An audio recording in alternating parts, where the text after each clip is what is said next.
आज हम लोग मेसोपोटामिया के बारे में जानेंगे। मेसोपोटामिया एक सभ्यता है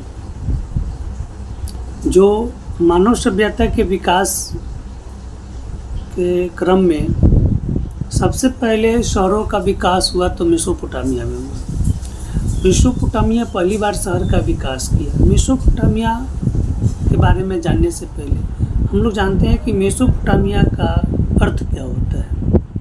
मेसोपोटामिया शब्द दो शब्दों से बना है। यूनानी दो शब्द मिलकर के मेसोपोटामिया बना है। मेसोस और पोटामोस, ये दो शब्द मिलकर के मेसोपोटामिया शब्द का निर्माण हुआ है। मेसोस का मतलब होता है मध्य और पोटामोस का मतलब होता है नदी।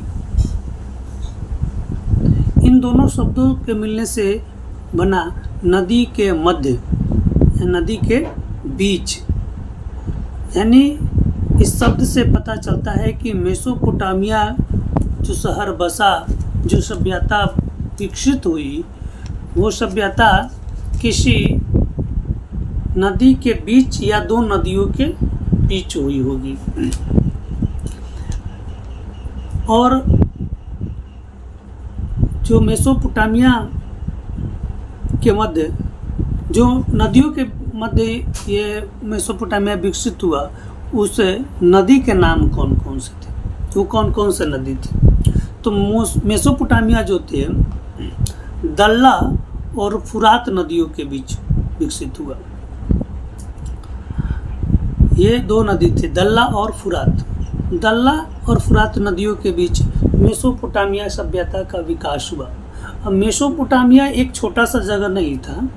मेसोपोटामिया लमसम 3 सभ्यताओं को मिला करके मेसोपोटामिया का नाम दिया गया।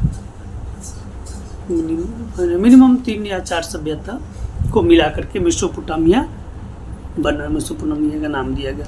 वर्तमान में मेसोपोटामिया की पहचान इराक मानी जाती है। मेसोपोटामिया की पहचान अभी वर्तमान में जहाँ मेसोपोटामिया था उसको इराक मानी गई है।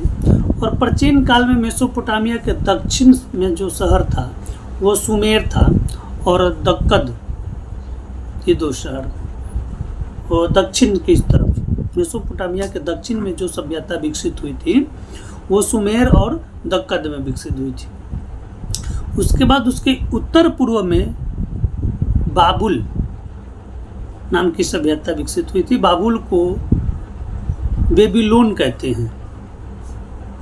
बाबुल को बेबीलोन कहते हैं। ये उत्तर पूर्व में विकसित हुई थी ये सभ्यता। उसके बाद उत्तर में भी एक सभ्यता विकसित हुई थी जिसको असीरिया कहते हैं।